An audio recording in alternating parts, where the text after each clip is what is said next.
ചെമ്പനീർ പൂവ് ആകപ്പാട് ഒരു കൂടിക്കുഴഞ്ഞൊരു പ്രൊമോ കേട്ടോ. നമ്മുടെ ശ്രുതിയുടെ കള്ളത്തരം കണ്ടെത്തുമോ ഇല്ലയോ?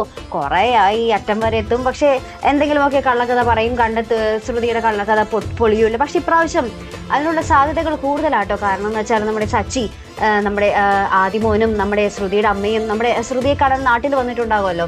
അപ്പോൾ ശ്രുതി ഇവരെ തിരിച്ചയക്കുകയാണെന്നോ, നിങ്ങൾ വീട്ടിൽ പോക്കോ, ഞാൻ ഇടയ്ക്ക് അവിടെ വന്ന് നിങ്ങൾ കണ്ടോളാം എന്ന് നമ്മുടെ ആദിമോനോടും നമ്മുടെ അമ്മയോടൊക്കെ പറയുന്നുണ്ട്. അപ്പോൾ ഇവർ തിരികെ നാട്ടിലേക്ക് പോകും കേട്ടോ. അപ്പോൾ നമ്മുടെ ശ്രുതിയുടെ കൂട്ടുകാർ ഒരു ടാക്സി വിളിക്കുന്നുണ്ട്. ആ ടാക്സി വിളിക്കുന്ന ആ കോള് ചെല്ലുന്നത് നമ്മുടെ സച്ചിക്കായിരിക്കും. അപ്പോൾ സച്ചി വേഗം തന്നെ ഇങ്ങനെ ബസ് സ്റ്റാൻഡിൽ ഇങ്ങനെ കൊണ്ടാക്കാനുണ്ടെന്ന് പറയുമ്പോൾ സച്ചി വേഗം തന്നെ ആ വീട്ടിലേക്ക് വരുന്നൊരു ദൃശ്യം കേട്ടോ. അപ്പോൾ നമ്മുടെ അമ്മയും നമ്മുടെ ആദിമോനും കൂടി ഇറങ്ങി നമ്മുടെ വണ്ടിയിലേക്ക് കയറാൻ പോകുമ്പോഴാണ് നമ്മുടെ സച്ചി. അപ്പം സച്ചി ഇങ്ങനെ ഞെട്ടി നിൽക്കുന്നുണ്ട്, എന്താ ഇവരിവിടെ എന്നുള്ള രീതിയിൽ കേട്ടോ.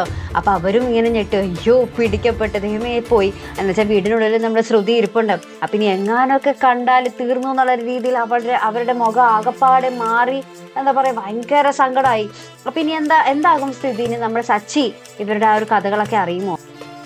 അല്ലെങ്കിൽ സച്ചിയോട് നമ്മുടെ ശ്രുതിയുടെ അമ്മ എല്ലാ കാര്യങ്ങളും തുറന്നു പറയുമോ? അങ്ങനെയാണെങ്കിൽ നമ്മുടെ സച്ചി ശ്രുതിക്ക് തുണയായി നിൽക്കുമോ, അല്ലെങ്കിൽ ഒരു പാരയായിട്ടാകുമോ നിൽക്കാൻ പോകുന്നത്? നമുക്ക് കണ്ടു തന്നെ അറിയാട്ടോ. അപ്പോൾ ഇതുപോലുള്ള പ്രൊമോ റിവ്യൂസിനും എപ്പിസോഡ് റിവ്യൂസിനും ഒക്കെ നിങ്ങൾ മറക്കാതെ ചാനൽ സബ്സ്ക്രൈബ് ചെയ്യുക. അടുത്തൊരു വീഡിയോയുമായി വരുന്നത് വരയ്ക്കും ഗുഡ് ബൈ.